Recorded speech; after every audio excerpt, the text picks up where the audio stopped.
our customer base at Cafe Cimino Country Inn has been cultivated over 11 years. We opened Cafe Cimino, the restaurant, in 1999 in this little tiny town of 900 people in a hardware store.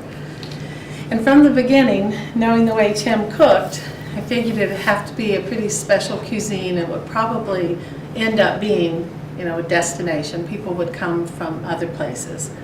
Was smart enough, I think we were both smart enough to know that a little town was probably not going to be able to support that.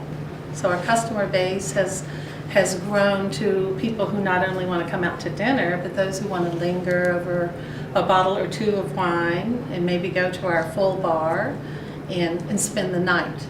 And therefore bringing more out-of-state people as well as people from the metropolitan area.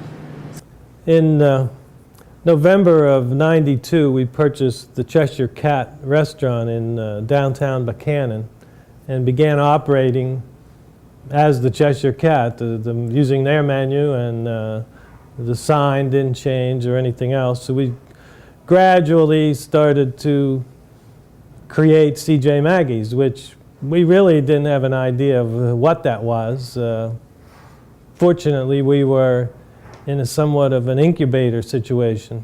We are in a small town with very limited options for diners, so we could mess up a lot and survive. You can't, I don't think under today's terms, you could go in not knowing anything like we did and slowly evolve without being in some similar situation, because the competition would tear you up. So the process was slow. I had friends that would help me with a menu, and we came up, maybe within a month of a certain menu. We didn't really add too many items. The trigger point was when we installed the wood-fired oven and started offering hand-tossed pizzas that had unique toppings, California-style pizzas. And at that point, that was our first point of differentiation. And that is one of the primary cues that you have to hit in order to be successful, I think. Because something that separates you from all the other pizza places.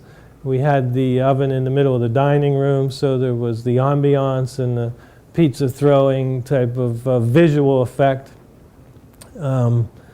And then we became very successful based on that. That was our beginning. And for some time, until we installed the oven, business was normal. $300 was a fair day. $600 or $700 was a busy day. Well, as soon as the oven got built, the line went out the door, and we were unable to handle the volume of it. We only had 55 seats, but it was just a whole nother animal. And so we started slowly, and we started evolving the menu. We first added the pizzas, and we started trying to modify the food to places that I had enjoyed eating, and with constant thought about food quality and value.